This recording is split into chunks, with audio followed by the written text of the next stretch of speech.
todos e todas e todos muito bem-vindos ao segundo dia do Panorama da Criação Inclusiva, aqui no canal do YouTube. É um prazer imenso estar aqui e muito bem acompanhada. Muito bem acompanhada. Meu nome é Leandrinha Duarte. Hoje eu tenho de cabelo preso, blusa preta de renda e muito bem maquiada.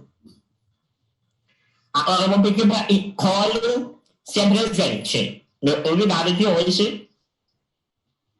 Boa tarde, eu sou Colin. Eu estou de cabelo curto, de óculos e de blusa social azul marinho escuro. E sejam bem-vindos. Arrasou. Agora, ninguém mais, ninguém menos, Luana Rayala. Olá, gente. Meu nome é Luana Rayala. Bom, hoje eu tô aqui com os cabelos longos, pretos, tô com um fone vermelho, um batom roxo, né? Sou negra. No fundo, esse só tá meu guarda-roupa. E é isso aí. E muito obrigado pelo convite hoje estar aqui com essas pessoas maravilhosas que eu admiro muito. Ai, arrasou, gente. Eu quero dizer que é uma emoção imensa estar fazendo essa roda com vocês. Sério, é a primeira vez que eu tenho a oportunidade de conversar com corpos com deficiência e são trans, numa roda ao vivo com uma galera. Então, tipo, é uma honra e um privilégio para mim estar podendo convidar pessoas tão jovens que eu admiro muito, criadores de conteúdo, corpos extremamente políticos e revolucionários, para a gente ter um papo aqui sobre os atravessamentos de corpos duplamente colocados à margem. Como eu já disse mais cedo, somos corpos com deficiência e também somos corpos trans. Isso, hoje em dia, é um desafio imenso lidar com tanta multiplicidade e diversidade dentro desse guarda-chuva imenso, e é o PCD, desse guarda-chuva imenso, e é o LGBT. E são muitos os desafios, né? Eu mesma tenho que lidar com diversas questões de LGBTs, por ser um corpo com deficiência, e de PCDs por ser um corpo LGBT, né, por ser um corpo trans. E toda essa proteção, né, que colocam em cima dos nossos corpos. A pressão justamente por não sermos corpos padronizados, né, por a gente não poder corresponder o que a comunidade LGBT pede e por a gente também não conseguir responder o que a comunidade PCD pede. Em contrapartida, a gente tem que fazer um enfrentamento diário e nadar contra a corrente diariamente para ter a nossa voz ouvida, para ter o nosso corpo respeitado, para ter as nossas ideias postas em cima da mesa e considerar o debate, né? Uma vez que a nossa voz ainda é silenciada. E aí, se você chama o guarda-chuva PCD ou LGBT que minoria, quando você olha para esses corpos e difundem essas duas bandeiras, você vê eles ainda mais jogados à margem, né? Eu gostaria muito, Luana, que você falasse um pouco desses desafios, de quais são esses enfrentamentos, né, que a gente tem que traçar aí diariamente para termos a nossa voz e o nosso corpo reconhecido. Luana Rayala. Bom, eu acho assim, eu tô falando uma vivência minha, né? Eu diria, né, hoje o tema é os atravessamentos dos corpos duplamente colocados à margem. Às vezes eu fico pensando que o meu é triplamente, porque além de todas essas questões, eu ainda moro, né, na periferia. Eu moro aqui no estado do Rio de Janeiro, no município de São Gonçalo, né? Para quem não sabe, São Gonçalo é um município bastante periférico, a maioria dos seus cidadãos é de classe C, né? Então, e eu, né, também estou nessa classe C junto com eles, né? Eu moro, inclusive, numa área de risco, né? Eu moro em frente a um rio que, inclusive, já transbordou, né? Então, assim, eu vivo muito essa realidade periférica. E todo mundo sabe que a realidade de uma pessoa com deficiência, por exemplo, que mora na zona sul do Rio de Janeiro, no Leblon, né, por exemplo, não é a mesma realidade de uma pessoa que mora aqui em São Gonçalo, não é a mesma realidade de uma pessoa que mora em Niterói, não é a mesma realidade de uma pessoa que mora, sei lá, no Arraial do Cabo, né, que já está quase saindo do estado do Rio de Janeiro. Enfim, e aí o que eu quero dizer com isso? Aqui, por exemplo, eu tenho que lidar sempre com as questões, por exemplo, da calçada, que não é bem regulada. Eu não tenho ainda nem a rua asfaltada, para vocês terem noção, né? Só para ter noção, recentemente teve aquele debate no Congresso Nacional sobre o saneamento básico. Nem isso aqui, tratamento de esgoto, eu ainda tive acesso. Então, assim, perpassa por tudo isso. Graças a Deus, hoje eu consigo, por exemplo, a minha órtese, né? Para quem não sabe, eu tenho uma deficiência física. Hoje eu uso 2 próteses nas pernas e um andador, né? Essas próteses, graças a Deus, eu consigo pelo SUS, pelo INTO, né? Que é o Instituto Nacional de Traumatortopedia, né? E graças a Deus eu consigo lá.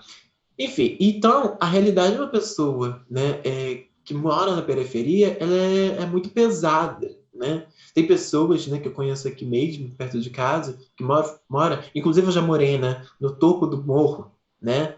Então, morar na periferia, você não ter acesso a determinadas coisas. Uma das coisas que eu mais reclamo, por exemplo, aqui na minha cidade, que o acesso à cultura, ela nasce e morre para o centro da cidade. Ela não passa dali. Então, assim, só para vocês terem noção, o meu primeiro acesso a um teatro foi o quê? Com uns 22 anos. Antes disso, eu nunca tinha entrado no teatro, né?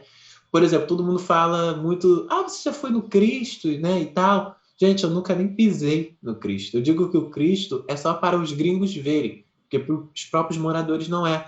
Até hoje eu não tive acesso, né, ao Museu do Amanhã, né? Então, assim, ser pessoa com deficiência, morar na periferia, né, é sofrer 3, 4 vezes mais, porque você não tem acesso a determinados serviços, né?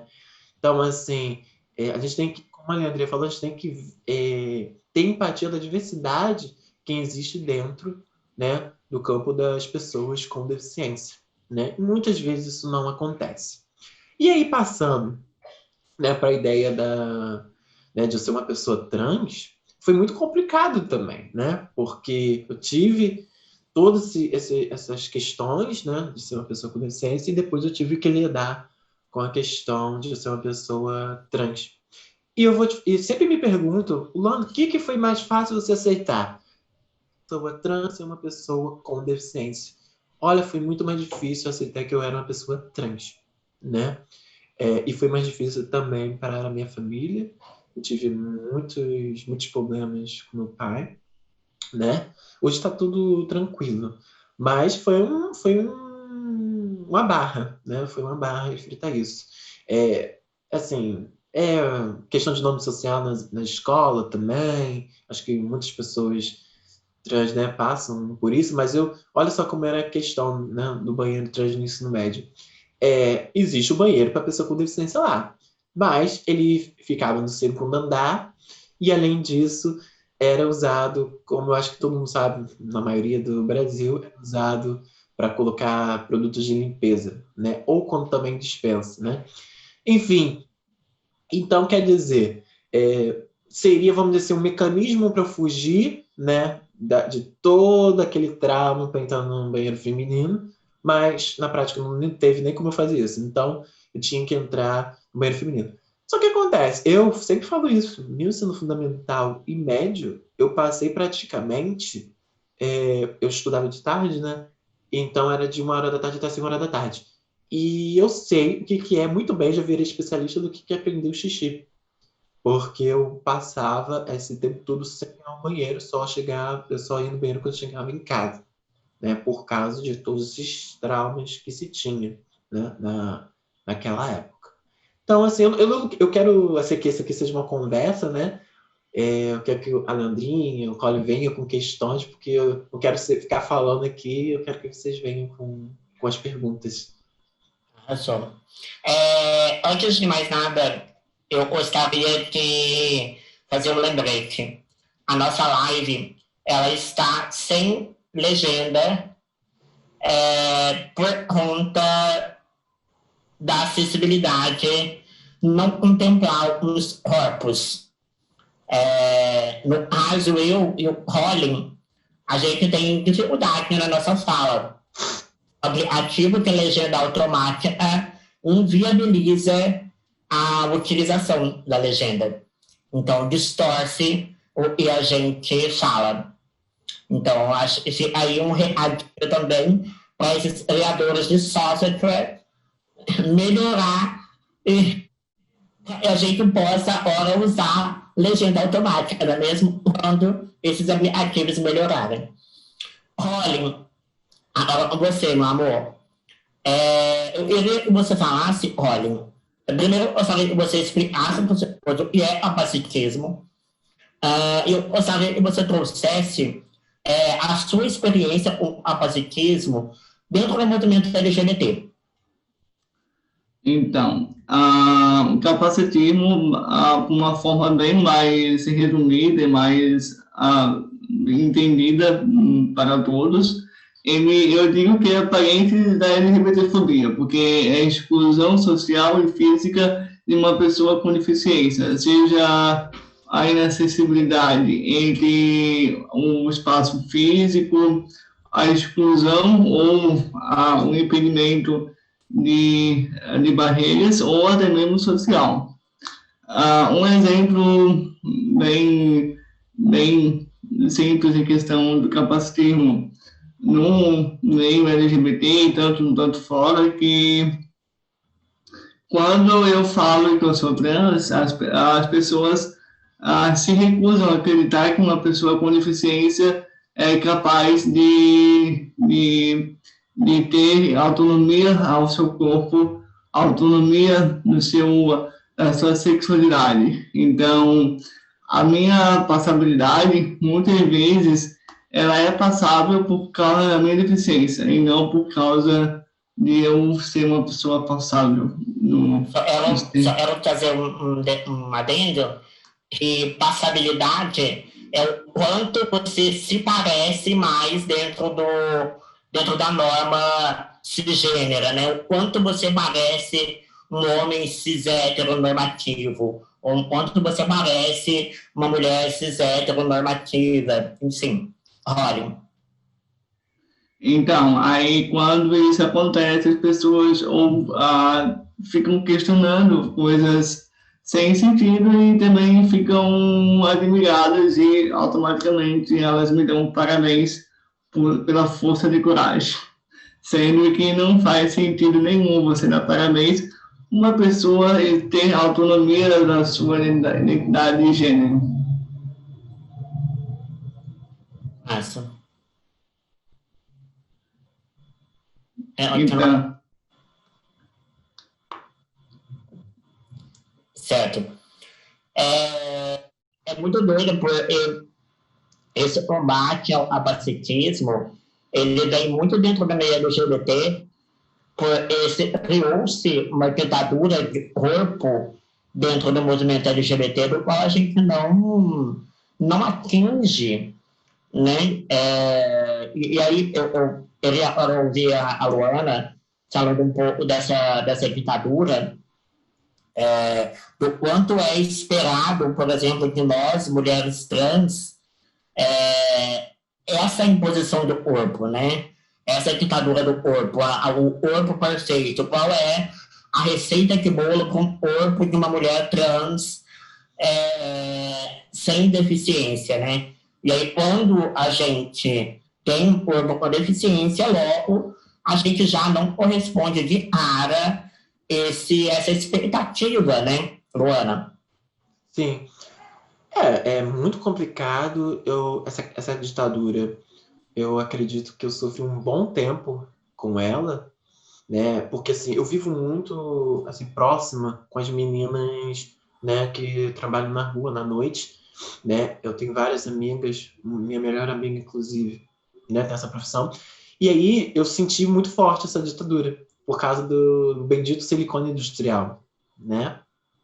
O silicone industrial é meio que uma regra no meio dessas meninas, né? E quem não tem é encarado como, sei lá, um viadinho, né? Como a gente chama ali no meio. Enfim. E eu quase me arrisquei a usar esse silicone industrial por causa dessa ditadura, mas eu cheguei e falei assim, gente, não preciso disso, né? Eu acho que assim, o máximo que eu me arrisquei foi quando eu decidi ir sozinha para São Paulo, né? E ir para a mesa de um carniceiro, né? Que a gente, aqui no meio das meninas, né? Das pessoas trans, a gente fala carniceiro, aqueles médicos, né? Que fazem a cirurgia de qualquer jeito, né? Enfim, colocam em risco mesmo, né? Às vezes colocam até próteses usadas nas meninas. Mas é aquilo, né? A gente está com tanta vontade das modificações corporais, né? Para a gente se adequar ao nosso jeito que a gente faz qualquer coisa. Então, assim, foi acho que o meu maior risco foi quando eu fui para São Paulo sozinha. Sozinha não, porque eu tinha essa minha melhor amiga, né? Que eu amo, que é a Nicole. E lá, né, eu falei, caraca, eu tive ali a certeza, né, de o que a ditadura, né, da beleza trans estava fazendo. Né? Mas também foi o dia mais feliz da minha vida, que foi o dia que eu acordei com as minhas próteses, eu chorei muito e tal, mas eu não queria dormir lá e tal, e eu queria vir logo pro Rio de volta. Enfim, então eu sofri muito com essa questão, né? O cabelo perfeito, o peito perfeito, a bunda perfeita, né? Então é muito triste nesse meio. E é engraçado porque dentro da própria comunidade trans é ainda meio assustador para as próprias meninas que existam pessoas trans com algum tipo de deficiência, né? Infelizmente nem a própria comunidade trans e o meio LGBT no geral, né? Eles não estão preparados ainda para outros tipos de corpos.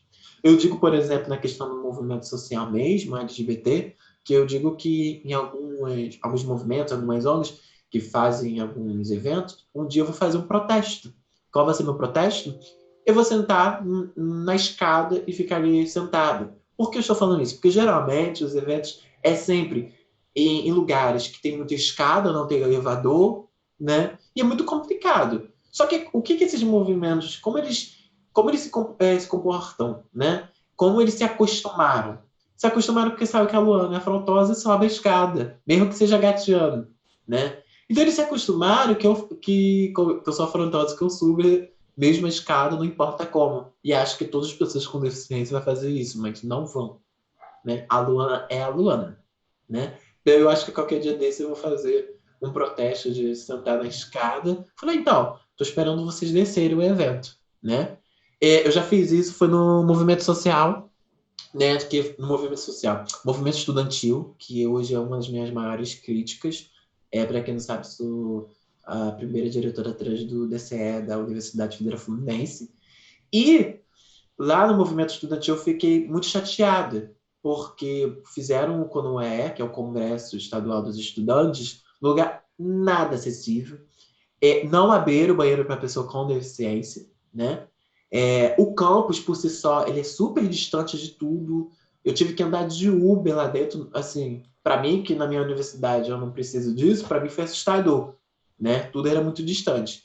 E aí eu falei, gente, qual é a realidade das pessoas com deficiência, se é que tem aqui pessoa com deficiência? Porque assim, se me bota a opção essa universidade, eu jamais viria para cá, né? E aí sim apareceu lá no público uma pessoa com deficiência que veio falar, essa fala foi muito importante e tal. Mas assim, gente, qual o ponto? Eu cheguei para a organizadora e falei assim, olha, sinceramente, vocês fazem um movimento estudantil para afastar as pessoas com deficiência. Vocês não querem as pessoas com deficiência no movimento estudantil.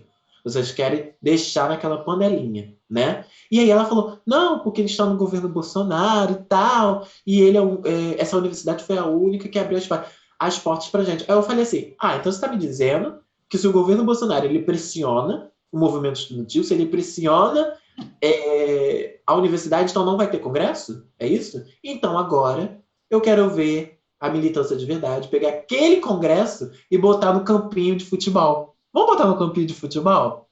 Né? Então é isso que eu falo, falar de empatia na internet, sabe? De privilégios, de boca para fora é mole, eu quero ver prática. O Norberto Bobbio, né, que é um filósofo, ele dizia que a gente não pode diferenciar esquerda e direita, por exemplo, só através de ideologia, mas também de práticas. E aí eu cheguei para ela e falei, então, para mim, vocês estão com as mesmas práticas da direita. E eu ainda arriscaria dizer que a direita ainda está até mais acessível, levando em consideração as últimas eleições, do que o campo progressista. E ela ficou super chateada comigo, né? Porque, enfim. Mas, assim, era necessário fazer isso. E aí eu entendi também porque, por exemplo, a minha universidade, né, no Rio de Janeiro, é uma das consideradas mais acessíveis. Claro! Porque tem universidades piores, as situações piores. Então, assim, é muito complicado.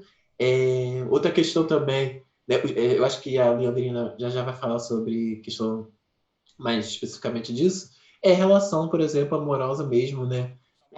Só um momento para a outra aqui. Isso, pode falar. E aí, a outra questão também foi essa questão amorosa, né, que também é muito complicado. Assim, já foi complicado, engraçado. Agora eu não vejo tão complicado, mas eu vou deixar isso mais para frente com você. Arrasou. Obrigada, Luana. Rolling, eu sempre pensava de fazer essas observações, né? Do quanto foi potente entender o meu corpo e a deficiência que eu tinha, do quanto foi importante entender o meu único modelo de transexualidade. E aí, quando você olha para esse molde, né, a gente chama, e é popularmente conhecido dentro do movimento trans como disforia de gênero, e eu já expliquei sobre disforia de gênero, do que se trata, não vou ficar aqui retomando, é doido, né? Porque eu não tenho a disforia de gênero, em tese, como popularmente é conhecido, você consegue corrigir uma mastectomia, uma cirurgia de redesignação sexual, mas a deficiência você não consegue corrigir.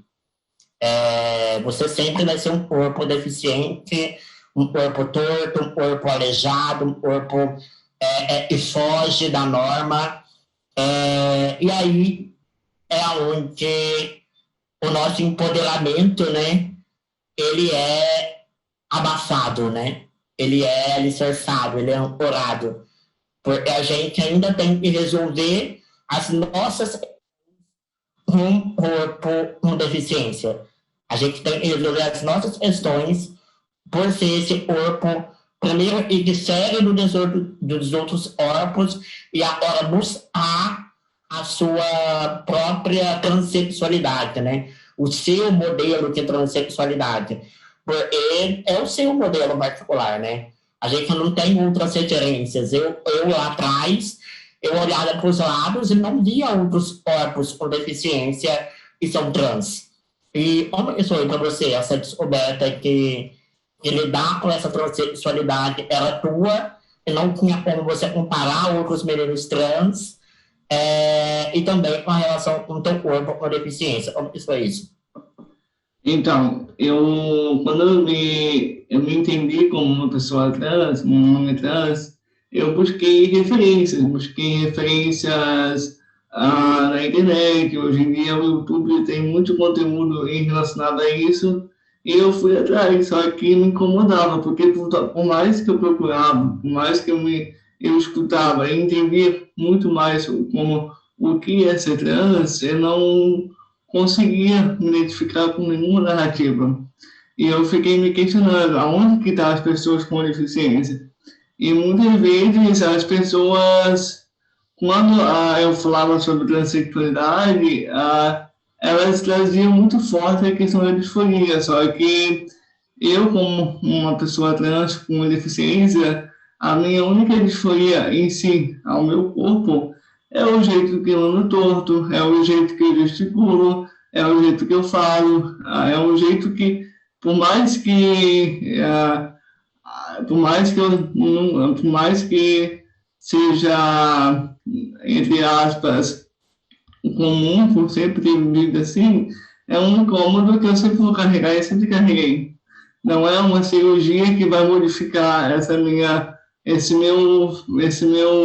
condição de ser pessoa com deficiência. E as nossas disforias são outras, né, Olha? As disforias são outras. Pode falar.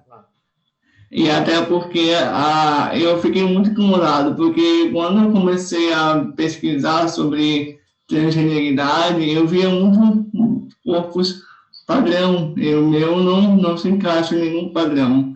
E onde eu fiquei muito incomodado e comecei a questionar, será que eu mesmo deveria entrar num padrão? Porque por que eu não faço a minha própria narrativa? Então, eu tive esse privilégio de ter essa consciência de não precisar estar num padrão, de estar envolvido em uma narrativa padronizada e criei minha própria narrativa, que é um homem trans com deficiência. E hoje se tornou esse rosto referência aí para homens trans com deficiência, né, meu amor? Porque eu estava apostando já há muito tempo nesse homem e eu botava muito a sério. Agora, já vamos caminhando. Assim, tem várias coisas aqui para abordar, então vamos tentar ser breves e bem reflexivos, vamos ter que deixar muita aprendizagem, muito diálogo, e eu sempre gosto muito de deixar muito ponta solta. Eu acho que as pontas soltas que a gente deixa, elas trazem muita reflexão para quem está nos assistindo agora nesse momento. Uma coisa que se tornou, né, nos últimos anos, a minha principal bandeira é a bandeira da sexualidade. Quando eu começo a compartilhar na internet as minhas próprias experiências sexuais, eu agora me comunico diretamente com mulheres do país todo, com corpos com deficiência do país todo, com LGBTs do país todo. E isso tudo me possibilitou instruir muita gente acerca do próprio corpo. Porque foi através da minha sexualidade, de descobrir a minha sexualidade, eu consegui olhar para o meu corpo da forma que ele era. Então, antes o meu corpo me incomodava por ser um corpo torto, por a minha voz me incomodava, eu dizia me escondendo o meu corpo. E quando eu dou essa virada de chave na minha vida, e a descobrir a minha sexualidade, eu começo a potencializar esse corpo e falar, mano, esse corpo torto é lindo pra caralho. Esse corpo torto é gostoso pra caralho. Esse corpo torto pode dar e receber prazer. Esse corpo torto é digno de afetividade. Esse corpo torto sabe amar e ser amado. Isso foi muito potente para mim. Eu queria que você falasse, Luana, um pouco de como é essa sexualidade para você, né? Entendendo que cada corpo com deficiência tem a sua própria sexualidade. O sexo em si, ele é individual, não tem uma regra para o sexo, né? Não tem uma regra, uma linearidade. E isso é super importante colocar, né? A descoberta da nossa sexualidade não é uma receita de bolo, né? E pode ser muito esclarecedor para mim, pode ser um problema imenso para você, e pode ser um problema para você, pode ser esclarecedor para mim, sim. Eu queria que você falasse um pouco dessa sexualidade para você. Então, vamos lá. No começo, foi muito difícil, né? Eu acho que era algo meio, sei lá, acho que era comigo, né? Eu tinha muito receio, né, de me envolver com as pessoas. Só que depois, engraçado que isso foi depois, né, de assumir a minha identidade de gênero. Engraçado, eu não sei se eu acho então que a questão foi porque eu estava sendo o que eu não era, então possivelmente eu não me sentia à vontade com, né, me relacionando com outras pessoas, mas o fato foi, depois que assumi minha identidade de gênero, eu me senti muito mais empoderada. Então, hoje, por exemplo, não é um problema para mim, né? Eu tenho uma vida sexualmente muito ativa, até demais. Meus amigos adoram me zoar por conta disso também, né? Assim, no meio trans, né, a gente tem uma nomenclatura que se fala das viciosas, né? Tem momentos que o povo fala, você é muito viciosa, que não sei o que e tal. Mas assim, o ponto é esse. Sei lá, eu nunca tive problemas depois que eu assumi minha identidade de gênero, assim, algo do tipo. Assim, ainda bem que todos os homens que eu me relacionei eu nunca tive problema com esses homens. Porque eles são uma trans com deficiência, né? Nunca tive nenhum problema em relação a isso. Ao contrário. Até disso, né? Já tem uma curiosidade natural de muitos homens por ser pessoa trans. Então, se é uma pessoa com deficiência, tem alguns que ficam até com mais curiosidade, né? Mas isso a gente conversa depois. Então, assim, eu nunca tive um problema assim. Agora, todos meus amigos ficam me questionando do porquê eu não quero namorar. Eu falei, porque eu não quero, eu me sinto bem assim, eu me sinto livre assim, entendeu? Eu não me vejo uma pessoa, pelo menos não agora, não sei lá, meus 30, 40, 50 anos. Mas agora não, tô curtindo minha vida maravilhosamente. Já namorei sim. E não foram experiências boas. Olha que engraçado, né? Minhas experiências com namoro não foram muito boas. Mas as minhas experiências com, vamos dizer assim, amigos com benefícios foram bem melhores. Então, assim, ou seja, é uma relação. Não seria assim. Como eu poderia colocar minhas relações? Uma relação que não tem um compromisso, vamos dizer assim, sabe? Muito do seu lado, né? Eu tive eu tive relacionamentos ótimos. Mas quando foi algo mais fechado, né? Eu não tive boas experiências. É interessante isso, né? Enfim, e essa foi essa minha experiência. Eu espero que sempre que permita que até o final da minha vida seja sexualmente ativa, que eu não tenha problemas assim, sei lá, como antes de assumir minha identidade de gênero, né? Um conflito comigo mesma, né? Enfim, acho que é isso. Massa, nossa, caralho, arrasou. É engraçado, né? Ainda falando sobre esse viés da sexualidade, eu falo um pouco de afetividade, eu vou até chamar o Colin para falar comigo. Eu agora estou no meu quarto relacionamento, um homem sem deficiência, um homem trans sem deficiência.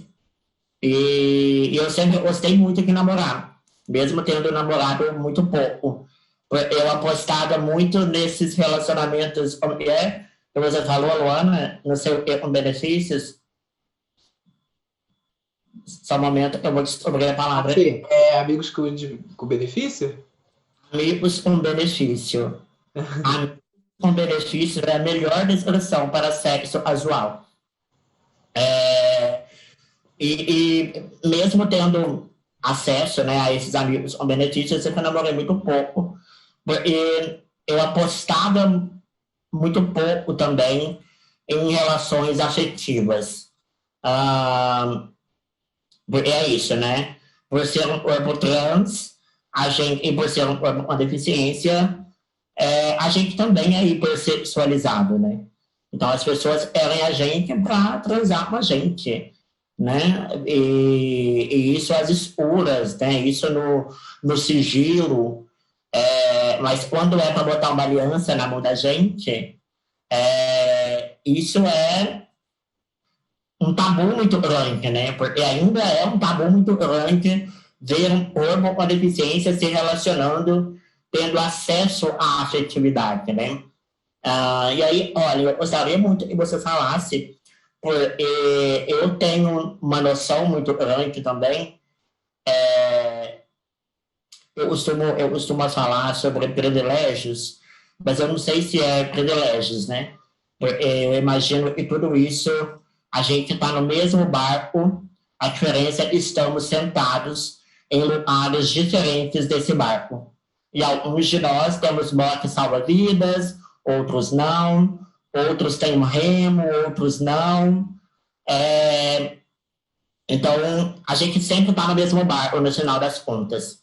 Mas eu costumo falar, eu sempre tive muito privilégio e sempre tive sentada em um desses melhores lugares quando se tratou de relacionamentos afetivos, porque eu tive boas experiências afetivas. Ao contrário da Luana, por exemplo, que mencionou aqui. Eu sempre tive relacionamentos que super compreenderam a grandiosidade do corpo que eu era, do que eu representava, né? E aí, olha, eu queria muito que você falasse também dessa vivência afetiva tua e de como você enxerga isso para as pessoas com deficiência. Rolim Bevenuti. Então, a minha experiência é totalmente diferente de vocês, porque eu não tenho a minha vida sexual ativa, porque quando eu tento ser ativa, pessoas ou me rejeitam por ser trans, por ser PCD. Eu vejo muita dificuldade de arrumar algo casual, ou como a Luana diz, amizades com benefícios, porque quando antes da transição era muito fácil, porque era uma mulher lésbica, né, que casualmente se namorava com outra mulher. Mas quando eu me transicionei, vem um pouco a masculinidade muito tóxica. Eu sei que quando traz um homem trans, principalmente no mundo gay, ele me vê muito como uma pessoa que não tem capacidade de estar numa relação sexual, numa relação de... Quando eles sabem que eu tenho deficiência, eles me colocam numa posição totalmente diferente que talvez eu seja. E eu tive poucos relacionamentos, eles foram bons também, porém, em um deles eu era muito infantilizado, porque a pessoa, por ser pessoa com deficiência, a pessoa me tratava como se eu fosse uma criança, como se eu fosse uma pessoa que ela quisesse cuidar, que ela é obrigada a cuidar, sendo que nós pessoas com deficiência, a gente não precisa ser cuidado. E quando a gente traz essa margem de afetividade com pessoas trans, é muito difícil, porque a gente é muito fetiche, as pessoas têm muito fetiche em cima da gente. E quando a gente quer ter afetividade e quer um relacionamento duradouro ou um relacionamento sério, é muito complicado. Agora, colocar a transexualidade junto com a deficiência é algo muito mais complicado, porque é duas barreiras que a pessoa cis e sem deficiência muitas vezes não tem noção de como agir com a gente, como se a gente fosse uma pessoa incomum, uma pessoa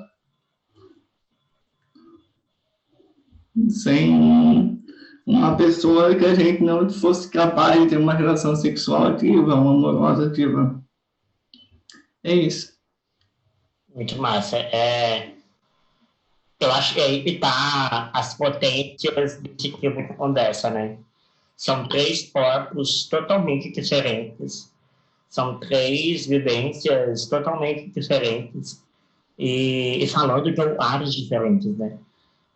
E mostrando que, mano, dentro desse balaio tem muita diferença.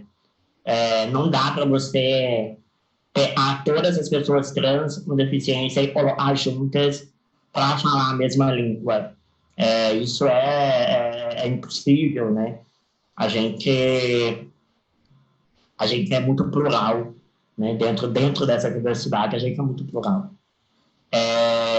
Agora, falando ainda sobre esse corpo, né? Sobre esse guarda-chuva do corpo, há uma perspectiva um corpo com deficiência de cura, né? Do quanto a gente pode moldar o nosso corpo para que sejamos curados da nossa deficiência.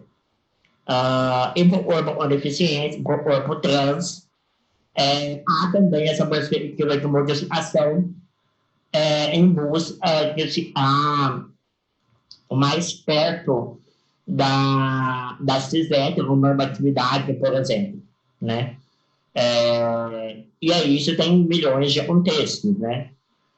Seja por conta da transfobia, e uma vez eu não pareço uma pessoa trans, eu sofro menos violência, isso é uma realidade.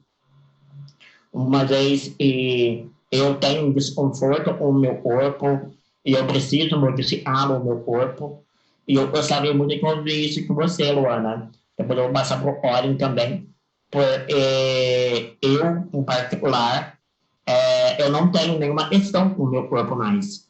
Eu entendi que eu sou uma mulher de peito e de pau, e tá tudo bem. Eu entendi que eu sou esse corpo com deficiência e estou, e tá tudo bem. E eu entendi também que eu sou esse corpo trans, e também não pactua com essas normas trans. E também está tudo bem. E aí eu gostaria de ouvir você, Luana, falando dessas imposições, dessas modificações corporais, enfim, Luana Rayala. Bom, vamos lá, vamos começar Só um atrás. Pronto. Vamos começar lá atrás com a questão dos hormônios, né? Eu tomei sempre hormônio, sempre eu tomei hormônio, porque eu sempre tive um negócio que eu queria porque queria ter peito, né? Então quem, né, na comunidade trans, acho que sabe muito bem que a primeira coisa que a gente pensa é tomar o Perlutan, se acabar no Perlutan. E eu me acabava no Perlutan, né? Tudo para ter os benditos dos peitos. Só que chegou um ponto que eu estava tão exagerada que ele começou a dilatar muito o peito.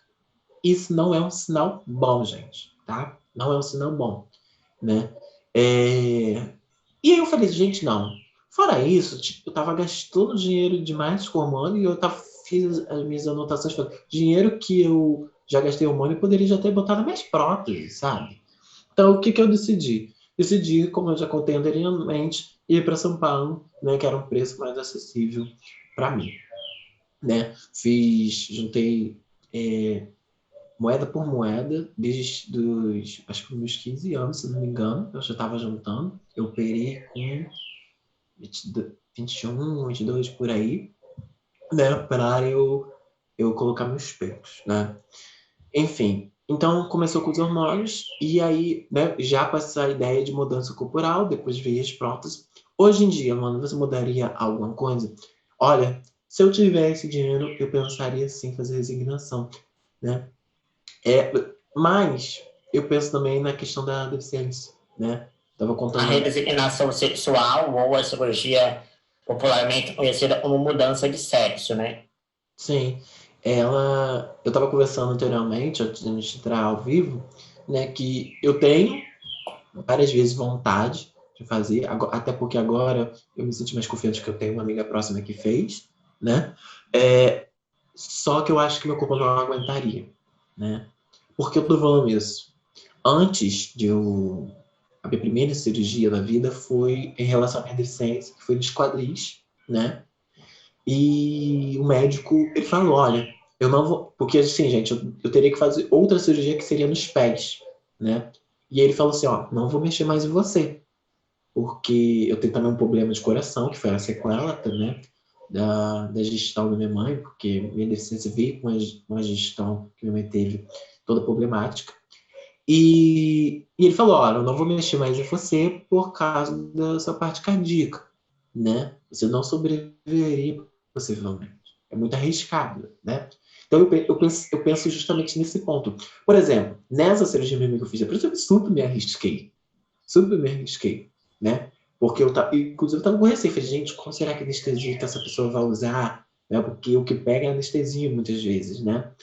E, por exemplo, e aí eu conversei com o pai e ele conseguiu fazer a cirurgia com a anestesia local com sedação, Porque anestesia geral nem pensar.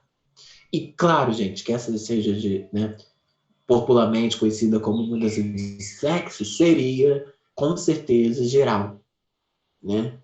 Então, assim, é um risco grande. Então, eu acredito que tem isso, tem a questão, porque ai, Jesus, a anestesia, ela mexe com essa parte cardíaca. Então, assim, é um risco muito grande. Então, eu tenho muito medo do meu corpo não aguentar, né? Mas, não, então você vai ficar triste se você fizer? Não ficaria. Não. Mas eu acho que eu teria sim. Se eu pudesse, acho que eu faria sim. E também tem a questão financeira, né, gente? Essa cirurgia não é igual a de prótese que você consegue até pelo carniceiro. Não, até consegue pelo carniceiro, mas acho que essa cirurgia vocês não vão optar para ir para um carniceiro, né? Pois bem, né? Mas assim, então essa questão de mudança corporal, assim, eu acho que assim, cirurgia que era assim, que estava, né, ao meu alcance, que eu falei assim, não, eu não posso morrer sem. Acho que era a questão das palavras mesmo, né? Esse negócio assim, muito de mudar de rosto, afinar muito o nariz. Eu sei lá, nunca foi minha prioridade, não, né? E engraçado, porque já me perguntaram assim, mano, se você tivesse uma cirurgia, né? Mas já que a gente tá falando de cirurgia, você faria a cirurgia se você não tivesse problema de coração para a questão da sua deficiência? Engraçado, essa cirurgia eu não faria. Eu não faria porque, para mim, a minha deficiência física ela já está na minha personalidade. Olha que engraçado. Então, assim, eu faria a resignação, mas eu não faria uma cirurgia para a questão da deficiência, né? Eu sempre fico me perguntando, assim, eu mesmo, né, refletindo comigo, por que disso, né? E, enfim, a gente está aí aprendendo. Pode ser que daqui a pouco eu desconstrua alguma coisa, porque a gente sempre está em desconstrução, né? Enfim, é isso, assim. Márcia, nossa, puta experiência mesmo, né? Olha, eu gostaria muito de te ouvir também sobre essas questões do corpo, de quando isso surge para você, se surge, né? Gostaria que você compartilhasse para a gente. Então, em questão da deficiência, todo mundo diz, né?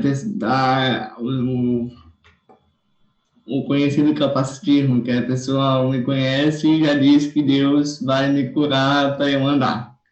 Sendo que o meu corpo não foi feito para ter cura, e sim para ser curado do capacitismo dos outros.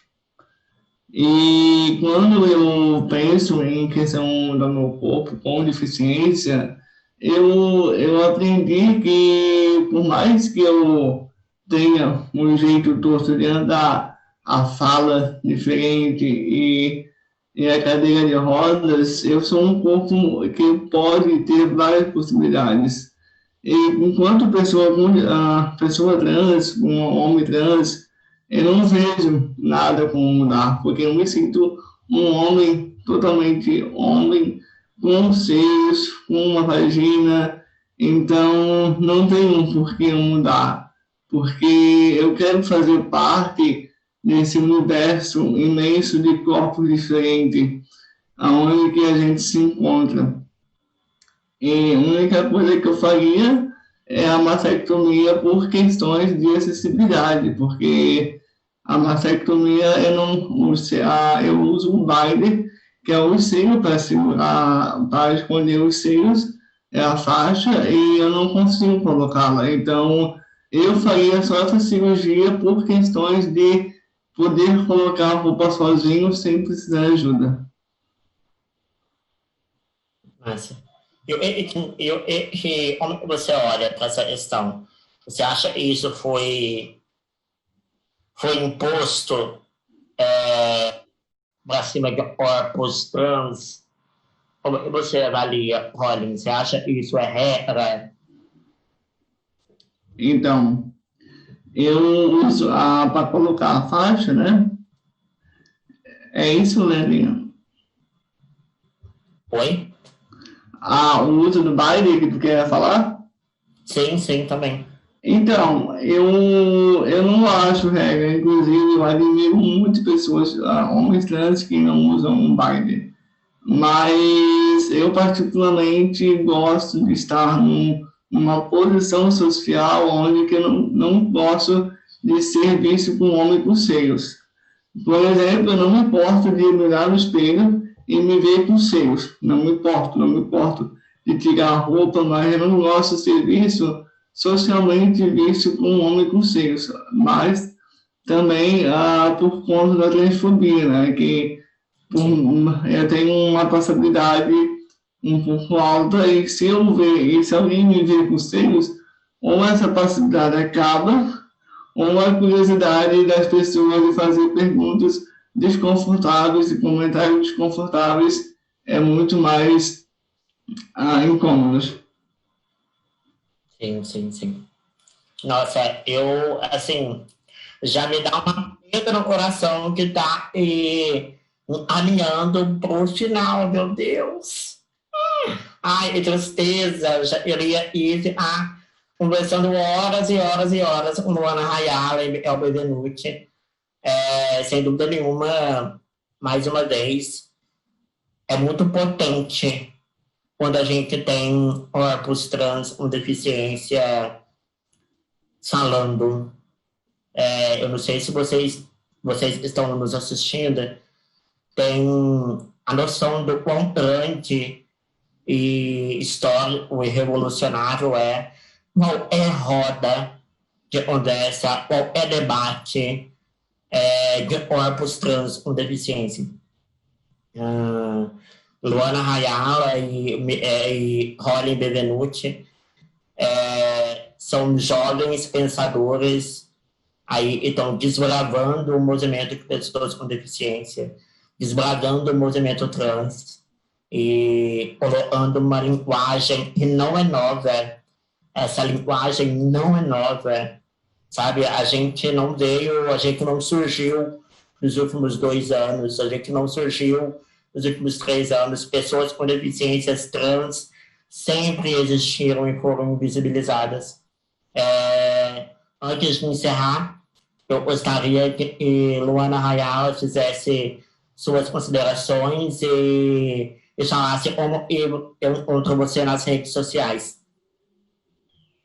Bom, eu primeiramente... Bem brevemente, tá bom, senhora? Tá bom. Muito obrigado a todos, né?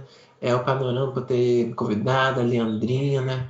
Enfim, gente, pode me buscar aí na internet, só buscar aí Luana Rayala, tá? É Luana normal e Rayala, R-A-Y-A, 2 L's A, né? Porque você confunde com um L só. Enfim, é isso. Eu tô no Facebook, tem página no Facebook, página pessoal, e tem o Instagram, e tem o Twitter também. Então, sempre com o mesmo nome. Muito obrigado mais uma vez. Arrasou. Muito obrigada, Luana Rayala. Rolin Bevenuti, como faz para encaixar nas redes sociais? Então, o meu nome é bem comum, né? Então, se você colocar Rolin Bevenuti no Google, aparece um monte de coisa minha. Mas o meu arroba é Colin, com 2K, não, desculpa, Colin, com K-O-L-L-I-N-N,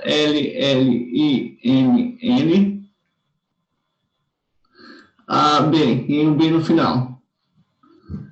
É Colin B, e lá no Instagram eu coloco conteúdo sobre minha transição, sobre pessoa com deficiência, pessoas trans, e também mostro que eu sou muito mais que uma deficiência e muito mais que um corpo trans. Arrasou. Nossa, incrível. Lembrando também que os arrobas estão aqui na nossa telinha, então só acompanhar a gente nas redes sociais também. Mais uma vez, eu quero agradecer imensamente o privilégio que é estar aqui junto com vocês, a honra e o privilégio de estar podendo participar desse panorama e estar podendo trazer essa discussão, sabe? Eu não imaginei menos essa roda. Quando eu sugeri o nome para a curadoria, né, Luana Rayala e Rolin, eu já sabia que essa roda seria foda pra caralho. Eu já sabia que essa roda seria potente pra caralho. Novamente, eu acredito muito nessa potencialidade. Eu acredito muito e são as milhares de Luanas Rayalas e espalhadas por esse Brasil e os milhares de Rolling Bevenuti espalhados por esse Brasil e vão abrir caminhos para uma narrativa novamente, e não é nova, mas e vem sido apagada pela sociedade. Então, ter hoje 3 corpos com deficiência transexuais é potente, é revolucionário, e tá dado por o nosso lugar, ninguém tira a nossa voz, ninguém vai mais silenciar.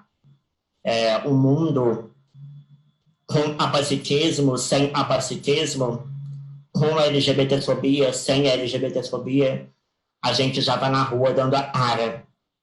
E a gente não vai mais voltar pro nosso quarto. A gente não vai mais voltar com o armário.